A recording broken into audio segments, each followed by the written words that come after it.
Bienvenue au Street Scout Podcast, édition du 2 mai 2025. On est rendu au mois de mai et il y a encore de l'excellent hockey pour observer les meilleurs espoirs au prochain repêchage de la Ligue nationale de hockey. Petit podcast de dernière minute là, cet après-midi. Nous sommes à 45 minutes du début des demi-finales du championnat mondial des moins de 18 ans. Tournoi qui se déroule à Frisco et Allen au Texas. Donc, les quarts de finale se sont joués avant hier. On a fait un podcast dans les derniers jours où suite à la ronde préliminaire, où on a mis la table sur les quarts de finale. C'est maintenant joué. Place au carré d'as. Le Canada y est. Ça le passait proche. On a passé proche de revivre une histoire très sombre qu'on a vécue trop souvent dans les 2 dernières saisons. La Tchéquie a passé extrêmement près de battre les Canadiens en quart de finale d'un tournoi international. Ça a vraiment passé proche. Bref, on va en parler brièvement tantôt. Donc, pour mettre la table sur le carré d'as de ce tournoi-là, je vous ai sorti 3 joueurs qui sont admissibles soit au repêchage 2025 ou 2026 qui m'ont le plus surpris par formation. Donc, on a la Slovaquie, la Suède, les États-Unis, évidemment, et le Canada, les champions en titre. Donc, je vous ai sorti 3 joueurs parmi ces par formation, donc 12 au total, que je vais vous parler plus profondément dans les prochaines minutes. Bon, comme vous avez pu le constater, là, je suis seul en ce moment. Brabant ne peut pas être à mes côtés dû à des obligations familiales. Nous le saluons. Et également, on salue Frédéric Galland, notre autre partner qui est toujours en voyage quelque part en Turquie. Donc, avant de parler des demi-finales, allons-y brièvement avec les quarts de finale qui se sont joués avant hier. Premièrement, on avait un quart de finale surprise. La Slovaquie, qui avait terminé 2e du groupe A, affrontait l'Allemagne, 3e du groupe B. Oui, l'Allemagne, qui, suite à leur victoire contre la Tchéquie en ronde préliminaire, se sont hissés au 3e rang du groupe. La Tchéquie 4e. Donc, on avait un quart de finale entre 2 formations surprenantes. La Slovaquie, de son côté, avait vaincu 1-0 en tir de barrage à la Finlande pour prendre le 2e rang du groupe A. Donc, une de ces 2 formations-là allait se retrouver en demi-finale, ce qui est une énorme surprise en soi pour ce tournoi mondial des U18. Difficilement, la Slovaquie ont vaincu l'Allemagne 3-2. On vous en avait parlé là avec Brabant lors de notre podcast là, qu'on présentait les formations de ce tournoi-là. L'Allemagne, bien qu'il y avait encore une sélection méconnue, vu qu'on est un petit peu des autistes des espoirs, ben nous, on connaissait beaucoup là, de jeunes joueurs de cette sélection-là et de jeunes joueurs qui dominaient outrageusement là, dans la Ligue junior allemande. Dustin Wilhoff, notamment, le petit attaquant de 5-7 qui a des skills pas de bon sens. Seul problème, il pèse 132 livres, mais dans un tournoi comme ça, où ce que les habiletés individuelles là, sont mis d'avant-plan, là, au-delà du jeu physique, par exemple, même du jeu défensif, là, c'est vraiment pas du jeu défensif normalement dans ce tournoi-là. Il y avait les jumeaux Griva aussi, qui sont de jeunes joueurs, évidemment, là, mais qui étaient méconnus, mais que nous pensions qu'il allait pouvoir s'illustrer dans ce tournoi-là. Bref, l'Allemagne contre les États-Unis, 5-3, une défaite de 3-2 en quart de finale. Bref, malgré l'échec en quart de finale, un excellent tournoi pour la sélection allemande. Plusieurs bons joueurs prometteurs dans cette sélection-là, notamment le défenseur Carlos Handel, arrière qui évolue dans la LHJMQ avec les Moussets d'Halifax. Il a vraiment gagné des points, là, Carlos Handel, dans ce tournoi-là. C'était le capitaine de cette équipe. Puis jouait à toutes les sauces, énormément de minutes. C'était vraiment là, la pierre angulaire de cette formation-là. Puis à l'attaque, on avait David Lewandowski également, là, un espoir bien coté. Là. On pourrait le voir sortir en 2e ronde au prochain repêchage.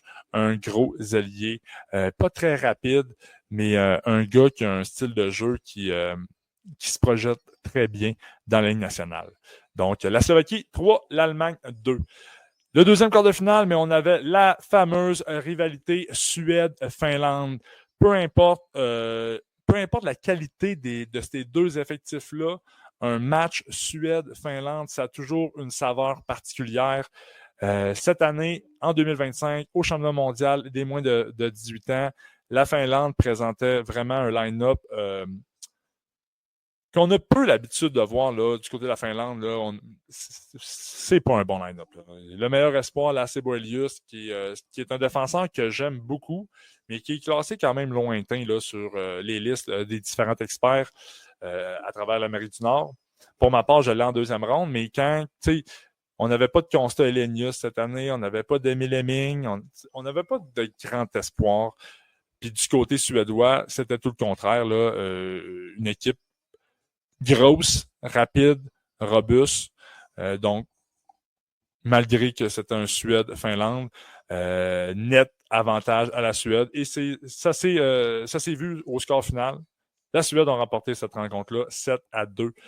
Du côté suédois, là, on a marqué beaucoup de buts depuis le début du tournoi. Là, le meilleur pointeur de cette équipe-là est le meilleur pointeur du tournoi, évidemment. Philippe Ekberg, un petit allié des 67 d'Ottawa dans la Ligue junior de l'Ontario. 9 buts, 7 passes, 16 points en 5 matchs. On se souvient l'année passée, le tournoi a été exceptionnel. Là, une victoire du Canada en finale 6-4 contre les États-Unis. James Haggans avait connu un tournoi phénoménal. Gavin McKenna du côté canadien avait connu un tournoi remarquable. Haggans avait terminé à 22 points en cette rencontre. Gavin McKenna avait terminé à 20 points en cette rencontre. Bref, Philippe Ekberg, là, il est un peu sur ce pace-là. Ça va être intéressant de voir, sa demi-finale et le match de la médaille d'or ou de la médaille de bronze, s'il va pouvoir surpasser les performances de Haggans et de McKenna de 2024. Mais bon, là, je parle d'Ekberg avec McKenna et Haggans dans la même phrase. Ne vous inquiétez pas, là, Philippe Ekberg est très loin d'avoir le niveau des deux autres joueurs. Là. Moi, Philippe Ekberg, même si c'est le meilleur pointeur de ce tournoi-là, c'est un espoir que j'ai très, très loin sur ma liste. Il ne m'excite vraiment pas. Pas du tout. Mais son tournoi est quand même remarquable. Donc, la Suède, facilement, a rapporté son quart de finale contre la Finlande, 7-2. Ce qui nous amenait au fameux quart de finale qui nous intéressait le plus, Canada-Tchéquie. Je suis écœuré que la Tchéquie affronte le Canada dans les rondes des médailles, dans les tournois internationaux. On a toujours de la misère contre eux, puis on a encore eu de la misère. Là. La Tchéquie avait un tournoi médiocre là, depuis le début. Là. On a terminé 4e du groupe, on a perdu contre l'Allemagne, on avait énormément de difficultés à marquer des buts. Seul petit point positif là, de l'équipe tchèque 2025, c'est les prestations d'Adam Benak, petit joueur, petit attaquant tchèque là, qui évolue en USHL, un fabricant de jeu, probablement un des 3, peut-être un des 5 meilleurs fabricants de jeu du prochain repêchage. C'est la qualité de passe qu'il y a dans son arsenal est phénoménale. Si vous avez la chance d'aller voir les chiffres by chiffres, pour mes Patreons, je vais vous en mettre dedans Benak parce que c'est un joueur qui est spectaculaire, qui est le fun d'avoir joué. Bon, son jeu défensivement est vraiment sa grosse lacune, son gabarit également, mais moi, c'est un espoir que j'ai en première ronde. Bref, malgré les déboires de son pays, mais Adam Benak s'est présenté. Et dans ce quart de finale contre le Canada dans ce quart de finale là contre le Canada plutôt, difficile victoire canadienne en prolongation avec un but de Cole Reshny des Royals de Victoria dans la Ligue de l'Ouest. Yes. Le Canada a finalement battu sa bête noire, une victoire de 3-2 en overtime. Et finalement, la journée s'est terminée en soirée avec un affrontement entre les locaux, les États-Unis d'Amérique et la Lettonie. On s'attendait à un carnage américain, désolé. Mais ça a été une belle bataille quand même, là, lettonne. Les Lettons, c'est des guerriers. C'est du monde qui lâche jamais, malgré le manque de talent au sein de l'équipe. Bref, ce fut une victoire de 6-3 au final pour les Américains. Donc, les deux premières équipes de chaque groupe se sont classées pour les demi-finales. Au dernier podcast, comment ça fonctionne, les affrontements, quart de finale, demi-finale, dans des tournois comme ça, Bon, évidemment, le quart de finale, c'est classique. Là, c'est un premier du groupe A contre quatrième du groupe B, deuxième contre troisième, et vice-versa de l'autre côté. Puis quand les 4 équipes qui se rendent en demi-finale, mais là, ils prennent le classement général de la ronde préliminaire en considération. Donc là, on avait le Canada, la Slovaquie, la Suède, les États-Unis, évidemment. Donc, ils ont pris le classement général de ces 4 formations-là. Le Canada ont terminé premier au général parce qu'il y avait un meilleur différentiel que les États-Unis, parce que les 2 formations ont eu une fiche parfaite en ronde préliminaire. La Suède était troisième, la Slovaquie était quatrième. Donc, malgré le fait que le Canada avait joué la ronde préliminaire dans le même groupe que la Slovaquie, les 2 nations vont se retrouver dans quelques minutes sur la patinoire pour la demi-finale. Donc, puis l'autre demi-finale en soirée, Suède-États-Unis. Les 2 formations, ben les 4 formations, Canada et Slovaquie se sont affrontés en ronde préliminaire. Ça fut un carnage, une volée. Ça n'a pas de bon sens quand même. Le Canada ont dominé la Slovaquie. Le match était le 24 avril et ça fait une victoire écrasante de 9-2. Du côté américain et suédois, ils se sont affrontés le 26 avril et ça fait une victoire de 6-3 des Américains contre la Suède. Ces 2 nations-là sont pas mal vues comme les 2 meilleures équipes de ce tournoi-là. Donc, la demi-finale de ce soir promet beaucoup. La Suède ont des chances là, de prendre leur revanche. Là. Lors du match en ronde préliminaire, ce fut du jeu très égal. Mais du côté suédois, grosse déception. Anton Frandl, espoir de premier plan, espoir top 5 2025. Je m'attendais à le voir jouer comme un MVP à ce tournoi-là. C'est pas ce qu'il nous présente, même que lors du dernier match, lors du match de quart de finale, on a diminué son temps de jeu à seulement 13 minutes de jeu. Lui qui en avait joué, je pense, 18 puis 19 lors de ses 2 premiers matchs. Bref, un tournoi décevant pour le meilleur espoir suédois au prochain repêchage. Et les 2 équipes qui avaient terminé 5e de leur groupe respectif, la Norvège dans le A, la Suisse dans le B, s'affrontaient dans un match de relégation. Donc, l'équipe qui perdait allait se retrouver dans le groupe de division 1 l'année prochaine. Donc, on va dire la deuxième division. La deuxième division de ce tournoi-là, U18. Donc, la Norvège affrontait la Suisse. La Suisse a toujours été une nation qui était, moins bonne que les autres, mais c'est une nation qui est habituée d'être dans le groupe mondial.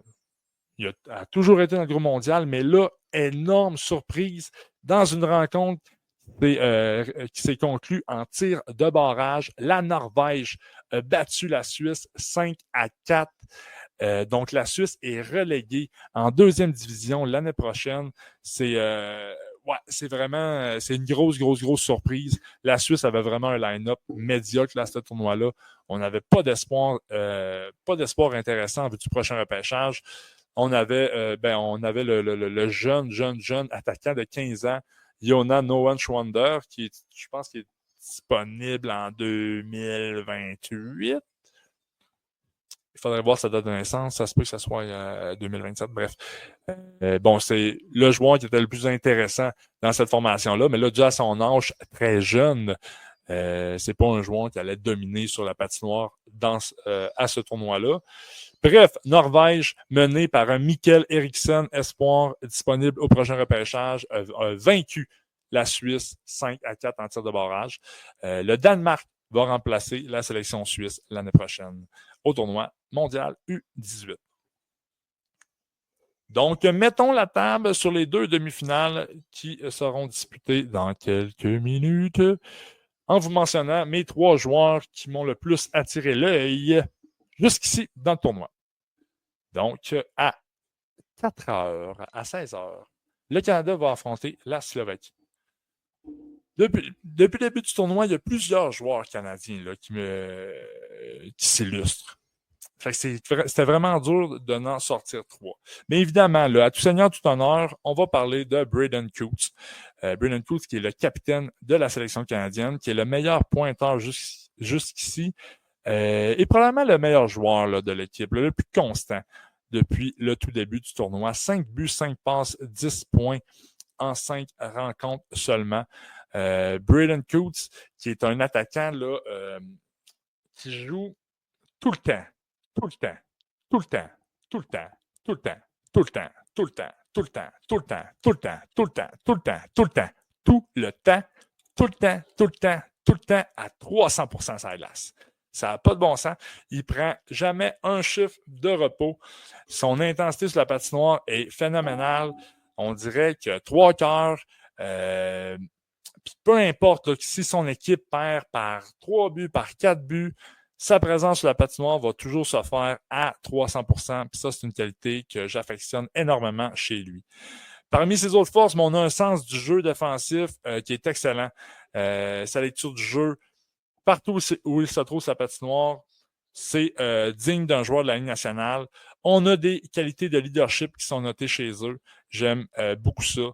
J'en ai parlé un petit peu. Son éthique de travail est excellente. C'est pas... Je veux pas dire qu'il n'y a pas des bonnes mains, mais sa gestion de la rondelle est parfois difficile. Là. Chose à améliorer. Ouais, des fois, je trouve qu'il force peut-être un petit peu trop le jeu. Des fois, mettons, il apporte une pression sur le porteur de la rondelle qui est peut-être pas nécessaire. Donc, ça le sort un peu du jeu.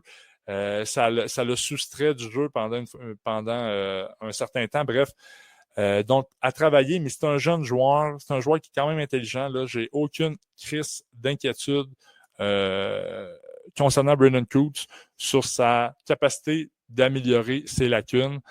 Mais game très complète. C'est pas vraiment une lacune, mais j'ai de la misère à projeter Coots dans une production offensive, mettons, d'un point par match en Ligue nationale. Je pense pas que ça va arriver. Ça devrait pas arriver. Je ne sais pas s'il va être capable, avec le style de jeu qu'il a en ce moment, avec ses qualités avec la rondelle, s'il va être capable d'avoir une production offensive digne d'un gars top 6 dans la Ligue nationale. C'est l'inquiétude que j'ai, mais je l'aime beaucoup. La projection dans le show se fait facilement. Je pense que s'il n'est pas capable de percer un top 6, ça va être un excellent joueur de troisième trio, ce qui est très, très, très important dans les succès d'une équipe de la Ligue nationale. Donc, Brandon Coots demeure un excellent espoir au prochain repêchage. On parle ici d'un espoir top 20. Là. Ouais, top 20, Brandon Coots, prochain repêchage. Ouais, ça me semble très logique. Deuxième joueur que j'aimerais vous parler, c'est Cole Rechny, le héros du quart de finale contre la Tchéquie. Là, c'est lui qui a marqué le but vainqueur en prolongation. C'est un, j'allais dire un très bon joueur. C'est un bon joueur offensif. C'est un très bon joueur offensif, mais dans l'ensemble, c'est ça, sa game n'est pas très complète. Mais jusqu'ici, dans le tournoi, m'impressionne beaucoup. On parle d'une production de 6 points en 3 matchs. Là, c'est un joueur qui s'est fait éliminer tardivement dans sa ligue junior respective. Lui, il est dans WHL, yes. Donc, il a raté les 2 premiers matchs du tournoi. Mais depuis son arrivée, là, c'est vraiment un facteur extrêmement important dans les succès de l'équipe. 4 buts, 2 passes, 6 points en 3 matchs. Cole Rechny, le problème avec lui, c'est que c'est pas un gros joueur puis c'est pas un gros coup de patin. Quand tu n'as pas un attaquant dans la Ligue nationale, quand tu n'as pas le gabarit puis tu n'as pas le coup de patin, tu pars avec 2 prises en tabarouette. C'est pas impossible. C'est pas impossible, mais il faut que tu compenses vraiment, vraiment, vraiment fort avec tes forces. Puis Cole Rechny, mais il y en a des forces. Là. Malgré son petit gabarit, c'est un gars qui est polyvalent. Il est utilisé dans toutes les situations. Bon, évidemment, il excelle en avantage numérique là, par sa vision du jeu, son calme avec la rondelle. Mais je l'ai également vu être utilisé en désavantage numérique et très bien se comporter, n'ayant pas peur là, de bloquer des lancers. Donc, ça, c'est une très, très, très belle force de son côté. Mais c'est sûr que sa plus grande force à Cole Rechny, c'est sa vision du jeu, c'est sa qualité de passe. C'est un joueur qui est spectaculaire avec ses mains, avec sa vision du jeu. Il fait des passes à bas pourcentage de réussite, mais lui, son pourcentage de réussite dans ce type de passe-là, il est élevé. Donc, en zone offensive, là, il est vraiment, vraiment, vraiment excitant à avoir joué. Mais, coup de patin tough. Ouais, coup de patin tough. Puis, c'est pas un grand joueur. Puis, il n'y a pas de... Il n'y a pas un côté mean dans son jeu. C'est ce qui n'est pas si grave que ça. Mais bon, j'aimerais vraiment le voir améliorer. son explosivité sur patin, ça, je pense qu'il peut le travailler. Puis ça va prendre ça là, pour avoir une projection favorable dans la Ligue nationale. Mais très bon tournoi jusqu'ici, Cole Reshney. Le troisième joueur que je veux vous parler du côté canadien, on en a parlé également dans notre épisode d'il y a quelques jours, le défenseur de l'Armada de Blainville-Boisbriand, Xavier Villeneuve.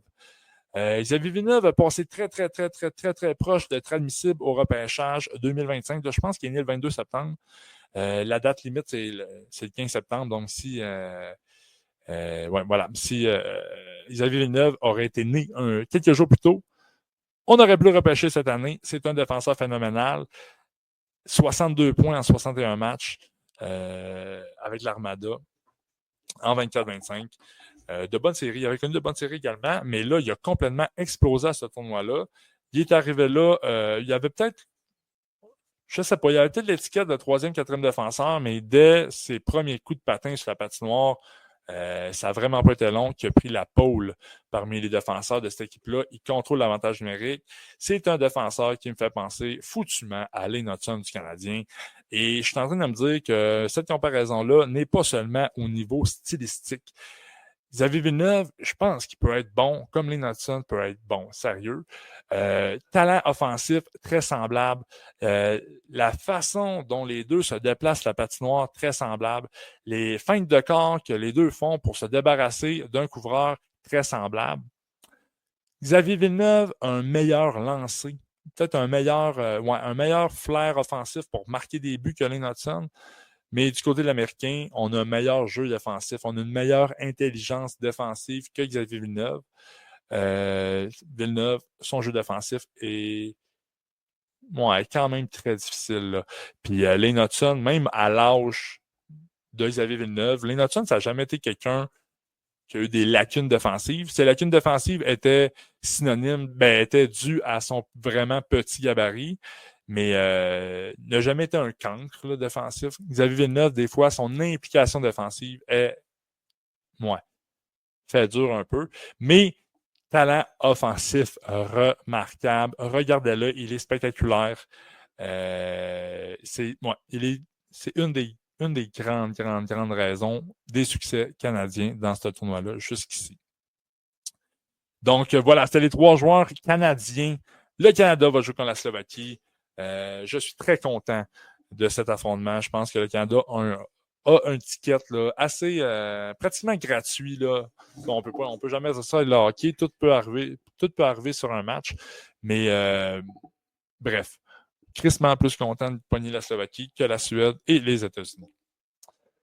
Malgré tout, Slovaquie, tournoi très respectable, là, avec une belle victoire en entrée de jeu contre la Finlande en tir de barrage 1-0. On a du bon stock du côté slovaque. Là, ça a également été difficile de sortir les 3 joueurs que j'ai le plus aimés jusqu'ici. Pour commencer, par exemple, je dirais que Alex Misiak et Michael Zversek étaient 2 attaquants slovaques que j'avais beaucoup d'espoir, j'avais beaucoup d'attentes envers eux, envers ce U18-là. Décevant les deux. C'est pas qu'ils n'essayent pas, par exemple, là, mais les deux ne sont pas dans un bon momentum en ce moment. Ils perdent pas nécessairement de plumes là, en vue du prochain repêchage, mais avec une meilleure production offensive de ces 2 joueurs-là, je pense que la Slovaquie peut rivaliser avec le Canada l'instant d'un match. Premier joueur que je veux vous parler du côté slovaque, Jan Chauvin, gros attaquant. On vous en parle quand même assez souvent sur le Street Scout Podcast. Ça doit bien être parce qu'on l'aime un peu.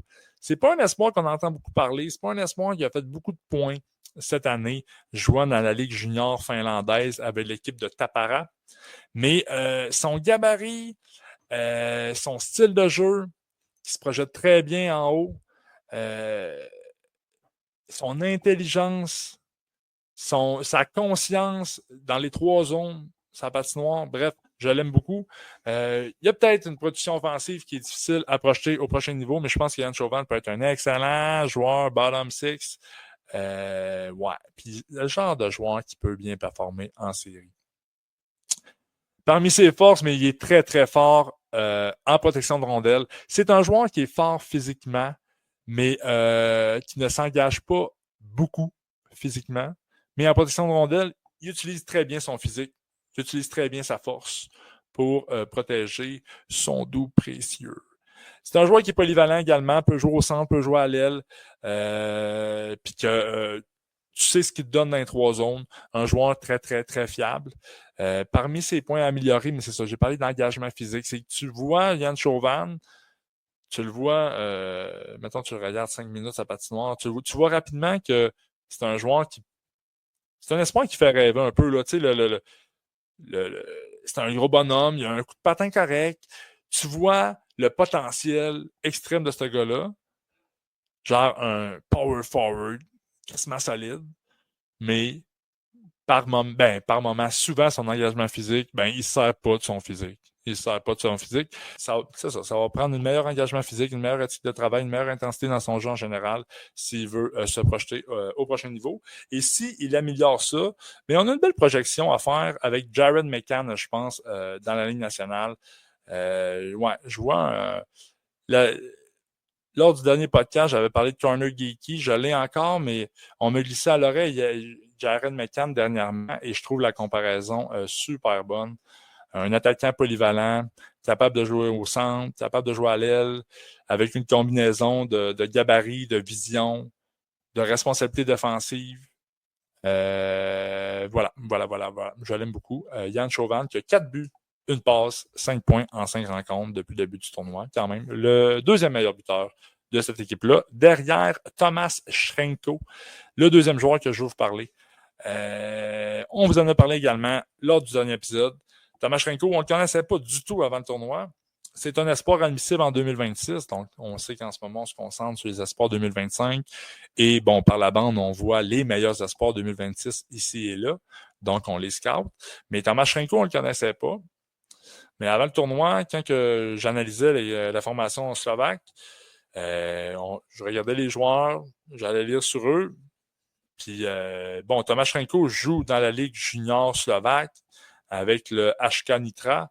Bref, sa production offensive phénoménale, 62 points en 28 matchs, je pense. Ça n'a pas de bon sens.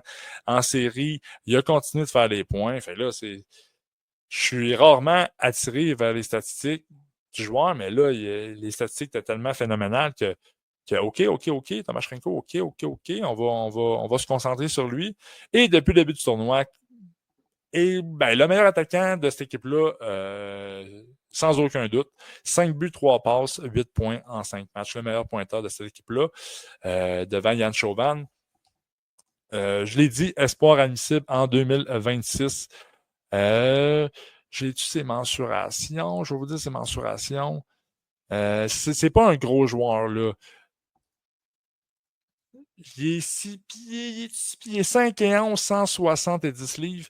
Mais moi, c'est ça. C'est très frêle. Il est très frêle sur la patinoire également. Mais ses qualités offensives sont exceptionnelles. Sa vision du jeu, il est excellent. Sa capacité de lire des jeux là, est excellente. Capable d'anticiper les actions devant lui. C'est un créateur d'opportunités. C'est pas un créateur de contenu, c'est un créateur d'opportunités. Il y a une légère différence entre les deux. Mais offensivement, des fois, le jeu se dessine comme allant mourir dans le coin de la patinoire, par exemple, là, bientôt, mais Yann Chauvin est capable de transformer ce genre de jeu-là et d'en créer une occasion de marquer pour son équipe. Il est vraiment créatif avec la rondelle. Et au niveau de son patinage, on a une belle agilité sur patin, une belle vitesse qui lui permet de se démarquer sa patinoire. Bref, des belles qualités offensives. Ses points améliorés, mais c'est ça. C'est son physique, évidemment, devra passer du temps au gym, manger des épinards, du poulet, des brocolis, pour gagner en masse musculaire, pour mieux résister au contact au niveau professionnel. J'ai beaucoup de difficultés, beaucoup d'inquiétudes là, quant à sa projection dans la Ligue nationale au niveau physique. Mais bon, c'est un espoir admissible en 2026. Il y a beaucoup de temps devant lui. mais ça serait vraiment sa grosse lacune. Son jeu défensif est à travailler également, mais comme 90% des joueurs de son âge. Donc, il va falloir qu'il me montre plus d'erreurs défensives pour que je vous dise que son jeu défensif est une de ses lacunes. Mais on y travaille. Au niveau des comparaisons, j'ai une comparaison à faire avec Matthew Barzal au prochain niveau. Là, je ne suis pas en train de vous dire qu'il va avoir le même nombre de points que Matthew Barzal, mais sur la patinoire, les deux se ressemblent beaucoup. C'est deux attaquants très, très, très extrêmement créatifs, extrêmement spectaculaires. Deux visions du jeu élite. Bien évidemment, la vision du jeu à Matthew Barzal est élite, mais bon. Donc voilà, Thomas Schrenko, comparaison possible avec Matthew Barzal des Islanders de New York. Le troisième joueur que je vais vous parler de la sélection slovaque est le gardien de but, Michael Pradel. Moi, c'est le gardien qui m'impressionne le plus depuis le début du tournoi. Un gardien que j'avais dans ma liste en début de saison, que j'ai sorti de ma liste lors de mon classement de mi-saison. Mais là, il joue du hockey. Il joue tout que du hockey, notre Michael Pradel. Depuis le début du tournoi, 4 victoires, 1 défaite seulement. Défaite contre le Canada. 1,81 de moyenne, 930 le taux d'efficacité. Puis là, on parle d'un gardien qui joue quand même contre le Canada, contre la Finlande. Bref, un excellent tournoi de Michael Pradel. Je ne connais pas beaucoup les gardiens, là, je ne peux pas vous dire que c'est ces mouvements latéraux, là, c'est ça. C'est ça, Michael Pradel, c'est un peu plus difficile. Mais puisque je connais pas les gardiens, je me suis permis d'aller lire un petit peu plus sur lui. Évidemment, à 6 pieds 5, un gardien à fort gabarit très imposant. Comparaison avec Jacob Markstrom dans la Ligue nationale, je l'aime quand même. Deux gros gardiens qui sont bien installés devant leur filet. Pas nécessairement des gardiens. Malgré Markstrom, des fois, je le vois nager dans son bleu un peu, là. Mais Michael Pradel a une position vraiment stable. Sa lecture du jeu est très bonne. Mais parmi les points améliorés là, du côté de Michael Pradel, là, le gardien devra travailler sur la gestion de ses rebonds. Pour limiter les secondes chances. Et souvent, là, Michael Pradel reçoit beaucoup de lancers dans un match. Souvent parce que il donne beaucoup de rebonds. Sa capacité à gérer les rebonds est à travailler. Voilà. Mais une belle comparaison avec Jacob Markstrom. Puis moi, avec les gardiens, là, depuis que j'écoute beaucoup Stéphane Way, je l'aime beaucoup.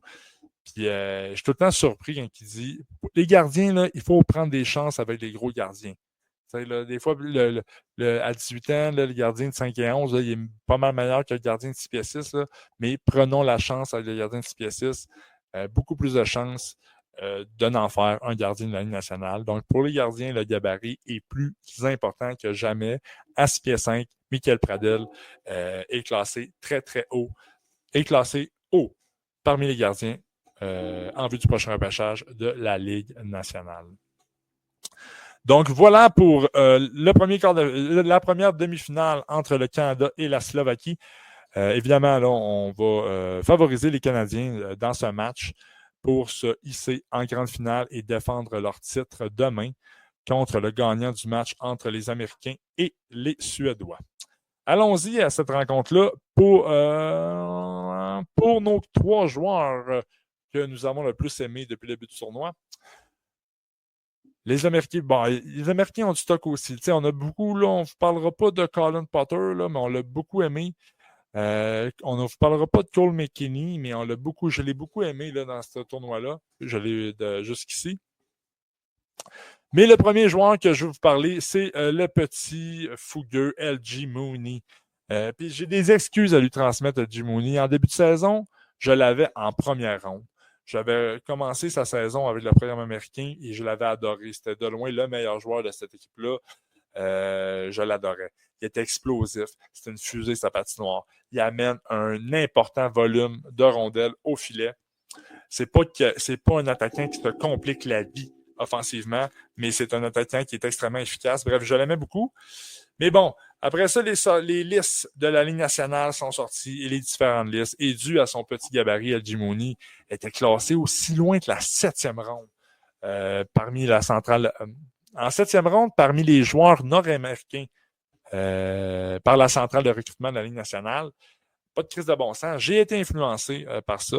À mon classement de mi-saison, Edgy Mooney a descendu aussi loin que la 113e position. Il n'a pas connu. Il a été blessé un petit peu cette année. Puis, c'est ça, en milieu de saison, on ne connaissait pas nécessairement du gros hockey.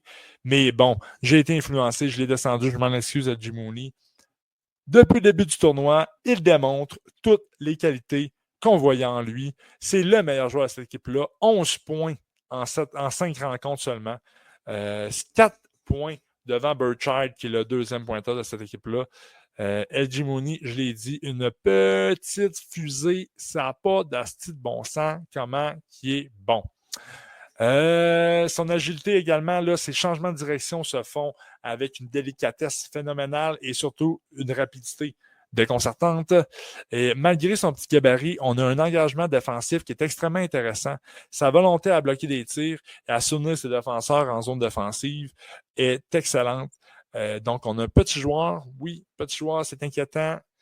On aime moins ça, mais c'est pas grave, on s'en calisse, on va en profiter pour le repêcher plus tard. Edgy Mooney, à partir de la fin de troisième ronde, quatrième ronde, ça peut être le vol de ce repêchage-là, je pense. Je vois une projection dans la Ligue nationale, malgré son petit gabarit, à cause de son style de jeu.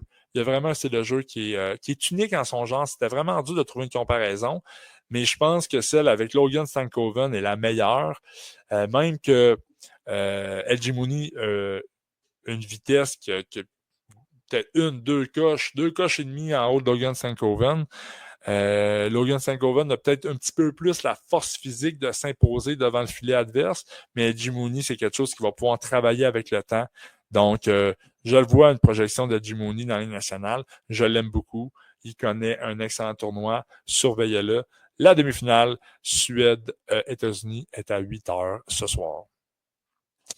Deuxième joueur américain que je veux vous parler, mais c'est un autre petit joueur que j'aime beaucoup. Il s'appelle Richard Galland, 5 pieds 8, 170 livres.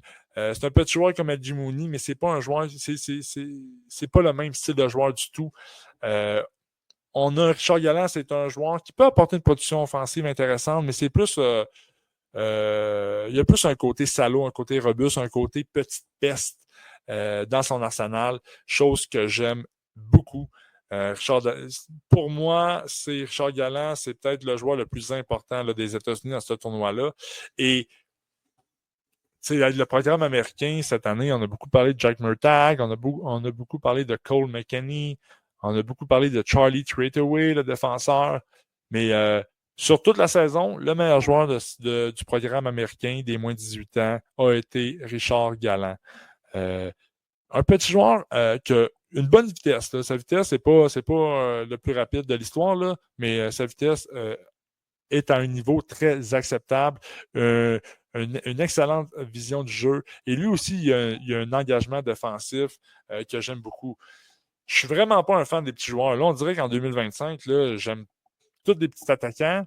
Sauf que le petit joueur, il va son gabarit va beaucoup moins me déranger quand je vais avoir un joueur qui s'implique dans les trois zones. Richard Galland, Edgy Mooney, peu importe leur petit gabarit, ils vont venir aider leurs défenseurs. Peu importe contre qui ils sont dans une lutte à 1 contre 1 dans le coin de la patinoire, ils vont y aller, puis ils vont donner tout ce qu'ils ont pour faire un jeu favorable pour son équipe, pour sortir avec la rondelle. Peu importe si l'autre c'est un 6 pieds 4, c'est un 6 pieds, peu importe. Ces deux-là, ils foncent, puis c'est comme ça qu'ils s'illustrent. Puis c'est comme ça que leur gabarit, on va de plus en plus en calisser. Fait que bravo à Richard Galland. Au niveau des comparaisons, Brendan Gallagher serait la meilleure avec Richard Galland. Je l'aime beaucoup, cette comparaison-là. Moi, quand je projette Richard Galland, c'est dans un rôle comme Brendan Gallagher. Là. Puis peut-être, pas. Là, Brendan Gallagher a connu une saison très respectable cette année, là, mais c'est peut-être le Brendan Gallagher avant qu'il commence à être brisé en 1000 morceaux. Là. Donc, Richard Galland, un autre espoir que vous allez pouvoir repêcher tardivement au prochain repêchage dû à son gabarit. Mais ça peut être un des vols du repêchage également. Dernier joueur américain que j'aimerais vous jaser. C'est ça. J'aurais pu y aller avec Mikey Burchild, Will Moore, Colin Potter, Murtagh, McKenny, j'ai beaucoup aimé. Orkoff, Blake Fedler, que j'ai aimé également. Mais j'ai envie de vous parler d'un défenseur là, qui est complètement méconnu dans cette équipe-là, mais que j'affectionne beaucoup depuis, je vous dirais, peut-être le temps des fêtes. Bref, défenseur de 5 pieds 10, 190 livres, Garrett Lindbergh. Un défenseur, c'est ça, très peu connu. Il est petit, là, j'en conviens. Un défenseur de 5 pieds 10. J'ai tout le temps dit, un défenseur, si tu mesures en bas de 6 pieds, il faut que tu sois bon en tabarnak offensivement pour jouer dans la Ligue nationale, dans un rôle de premier plan. Darren Lindbergh, c'est un défenseur défensif de 5 pieds 10. Là, ça va lui causer problème dans sa projection, c'est clair, mais j'aime énormément son jeu. J'aime énormément son jeu. Un défenseur très fiable. Un shutdown D. Perd très peu de bagarres dans les longs de la patinoire. Malgré son petit gabarit, très fort physiquement. Mais c'est pas le défenseur le plus physique. Là. C'est pas lui qui va aller genre appliquer une mise en échec percutante. Ce qui est triste, c'est que je pense qu'il en serait capable. Là. C'est un défenseur qui est très massif, là, qui a des très dur sur ses patins, là, très dur à tasser, là, peu importe où il se trouve sa patinoire. C'est un défenseur qui joue la game très simple, fait peu d'erreurs. Le genre de défenseur que les entraîneurs aiment. En sortie de zone, il prend l'option A, l'option la plus simple. Mais Garrett Lindbergh a compris que quand il est sur la patinoire, on a plus de chances de marquer des buts lorsque c'est ses coéquipiers offensifs qui ont la rondelle au lieu de lui. Puis c'est ce qu'il fait. C'est quand il a la rondelle, il se dépêche de faire la passe le plus rapidement possible. Et lui, Garrett Lindbergh, sa force, c'est un défenseur qui se connaît très bien. T'sais, moi, j'aime ça, là, les joueurs qui n'en font pas trop, qui n'essaient pas d'en faire plus, qui n'essaient pas de faire comme lui, comme son coéquipier qui a plus de talent à côté. Garrett Lindbergh se connaît très bien, joue dans ses limites et le fait à merveille. Donc, je pense que ça peut être un bet là, tardivement dans le repêchage. Là, c'est un défenseur qui va être disponible encore là, en 6-7e round. C'est pas un défenseur qui a l'assurance d'être repêché également. Mais j'en parlais un petit peu off-cam là, avec Brabant, avec Kikit. Moi, il me fait beaucoup penser à Frankie Marelli, le défenseur l'année passée, qui était un peu, c'est ça, c'est un peu le même style. Là. C'est un défenseur de 5 pieds 11, mais qui était excellent défensivement. Puis, Marelli avait des bonnes épaules aussi. Là, appliquait des mises en échec percutantes de temps à autre, donnait du momentum à son équipe. Mais à cause de son gabarit, n'a pas été repêché. Moi, je l'avais aussi haut que 48e sur ma liste. J'avais été extrêmement déçu de cette non-sélection-là. Mais je la comprends quelque part. Là. Je la comprends quelque part. Puis Darren Lindbergh est comme un peu dans ce bateau-là, mais je pense que, pour moi, il mérite de se faire repêcher et je lui souhaite de l'être. Donc, voilà pour les Américains. Ils les affronteront, ça fait au moins 22 fois, je le dis depuis le début du show. La Suède en demi-finale, les 3 joueurs suédois qui se sont le plus illustrés, que j'ai le plus aimé depuis le début du U18. Sont. Premièrement, là, tantôt, je vous ai parlé de Victor Ekberg, on s'en parlera pas, mais c'est le meilleur pointeur avec 16 points. Mais Sacha Boumedienne, puis je trouve ça hyper intéressant. Et deuxième pointeur de son équipe avec 14 points en 5 matchs seulement. 1 but, 13 passes. Puis dans le tournoi, on voit vraiment la dimension offensive du jeu de Sacha Boumedienne. Dimension qu'on n'a pas vue cette saison. Je suis vraiment content de voir ça parce que Sacha Boumedienne, la saison a commencé et c'était un espoir de très haut niveau. On parlait de lui comme étant un des 2-3 meilleurs défenseurs de ce repêchage-là. Il est encore bien coté. Là. C'est encore un défenseur qui devrait sortir en fin de première ronde, peut-être début de deuxième. Mais c'est ça. L'année passée, jouant à USHL, on le voyait, là, un Sacha Boumedienne confiant avec la rondelle, qui aimait la transporter, qui s'impliquait offensivement. Cette année, avec Boston University en NCAA, a connu une bonne saison. Mais la NCAA, j'aime tout le temps ça, voir des espoirs admissibles au prochain repêchage, jouer leur année de repêchage en NCAA. Sauf que la NCAA, c'est pas nécessairement une ligue de développement. Là, c'est de développement personnel, là, de développement académique. Mais au hockey, c'est pas nécessairement... Ils n'ont pas le mandat de développer des joueurs de hockey de la Ligue nationale. Ils ont le mandat de développer des bons humains et des bonnes personnes. Et ils le font souvent très bien, mais quelquefois très mal quand même. Mais bon, ça, c'est une autre histoire. Mais donc, Sacha Boumedienne, il était dans une grosse équipe, dans une grosse université, donc il avait un rôle plus défensif au sein de la brigade défensive des Terriers. Il a bien rempli son rôle, mais là, pendant toute l'année, on se disait, oh, OK, non, il est peut-être pas... Sa game offensive n'a pas été capable de prendre le step de l'NCAA, mais pas nécessairement, c'est juste que il n'a pas eu beaucoup l'opportunité de démontrer ses aptitudes offensives cette année. On verra l'année prochaine. L'année prochaine devrait avoir plus de responsabilités. Mais donc là, au 18, on revoit le Sacha Boumedienne de l'année passée, confiant avec la rondelle. Fait que là, si on peut avoir un Boumedienne qui a une dimension offensive intéressante, ce ne sera pas le meilleur défenseur offensif, mais un défenseur qui peut apporter une offensive intéressante en étant toujours aussi solide défensivement. Moi, je l'ai beaucoup aimé. Sa game défensive se développer cette année entière. J'ai beaucoup adoré. Fait que là, il y a comme plein d'outils dans son coffre, ce qui amène une projection logique à faire dans la Ligue nationale. Bref, il gagne des points dans ma liste. Dans ce tournoi-là. Donc, Sacha Boumedienne, le premier joueur que je voulais vous parler du côté suédois. Le deuxième, c'est un espoir 2026, lui, mais qui qui est tout un joueur de hockey. Et j'ai nommé Ivar Steinberg, le frère d'Otto Steinberg, qui a été sélectionné par les Blues de Saint-Louis, je crois. Steinberg, c'est une machine à produire des points. C'est un espoir qui va partir pas probablement top 10, voire top 5 l'année prochaine. Mais bon, on a beaucoup de hockey à jouer jusque-là. Mais bon, c'est une bombe offensive. Puis on a un autre on a un autre espoir en 2026 extrêmement intéressant au sein de l'équipe suédoise, Viggo Björk. Puis Viggo Björk, il est mieux classé que Steinberg l'année prochaine, mais Ivar, là, son tournoi jusqu'ici est de loin supérieur à celui de Viggo. Bon, ça veut dire ce que ça veut dire. Mais 12 points, 7 buts, 5 passes en 5 rencontres, le jeune Steinberg. Puis la petite anecdote, là, lors du championnat mondial de hockey junior en Suède, là, pas lui de cette année, mais l'année passée, je me suis déplacé là-bas à Göteborg pour regarder énormément de matchs. Mais une soirée, on est au bar, on est assis, puis il y a des Suédois qui sont à côté de nous, évidemment. Et il y a un garçon qui nous dit être le meilleur ami d'Otto Steinberg. Puis Otto Steinberg jouait ce tournoi-là. Bref, parle, jase. C'est super intéressant. Et l'ami d'Otto Steinberg, il dit ouais, si vous trouvez bon Otto Steinberg, attendez de voir son frère Ivar. Et là, on le voit. Et effectivement, Ivar Steinberg est, à mes yeux, de loin supérieur à son frère. C'est un joueur qui est comparé beaucoup à William Nylander dans la Ligue nationale et j'aime la comparaison. Bref, une bombe offensive. Un joueur extrêmement créatif. La rondelle lui colle au bâton. Qui a un excellent lancer en plus. Il peut faire mal à une défensive de plein de façons.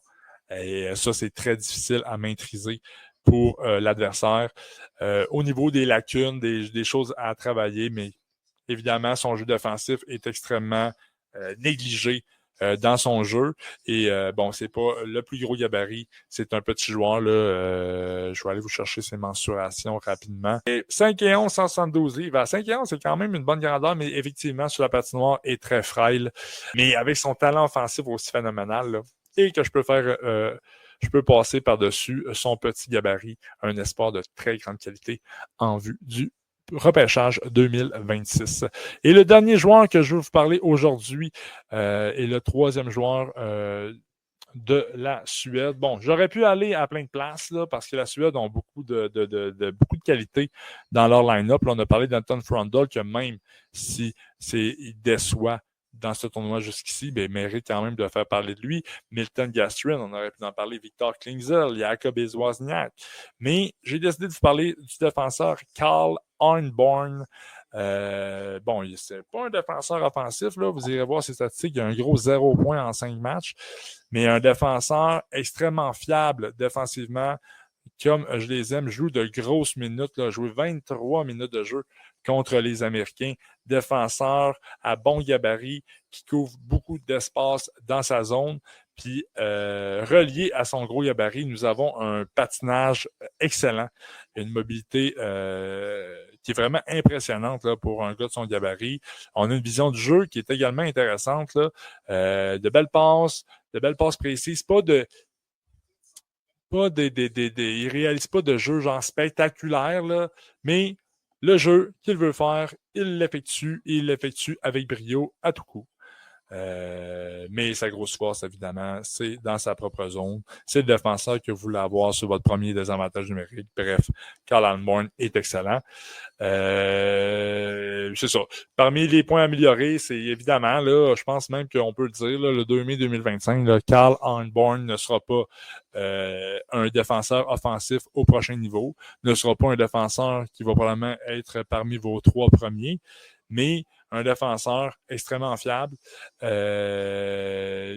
J'aimerais ça qu'il s'implique plus physiquement, par exemple. On a le bon gabarit, mais c'est pas le plus mine sur la patinoire. C'est très suédois. Là. Les Suédois, c'est rare d'avoir un Suédois qui est un adepte du jeu robuste. Bon, il doit avoir quelques contradictions à ce que je viens de dire dans la Ligue nationale, là, mais en général, je trouve que c'est le cas. Puis pour les comparaisons, j'ai cherché, j'ai lu. Puis une comparaison que j'ai bien aimée, puis c'est avec un ancien défenseur suédois, Anton Stralman. J'ai bien aimé la comparaison Stralman avec Hanborn. Donc voilà, le match Canada-Slovaquie commence dans quelques minutes. C'est tout pour cet petit épisode spécial mettant sur table les demi-finales du championnat mondial des moins de 18 ans. Bon match tout le monde, puis on se reparle dimanche matin, un podcast où on va parler de la conclusion du championnat mondial des moins de 18 ans. Allez, merci la gang, je vous aime. Puis si vous voulez nous encourager, vous pouvez le faire financièrement, www.patreon.com/StreetScout. Tout l'argent récolté nous aide à poursuivre notre passion Street Scout. Les plateformes coûtent cher et tout le tralala, donc tout l'argent est réinvesti là-dedans. On se met pas une calice de scène dans les poches. Puis ça nous permet de continuer de vous parler d'espoir. Chris, qu'on aime ça.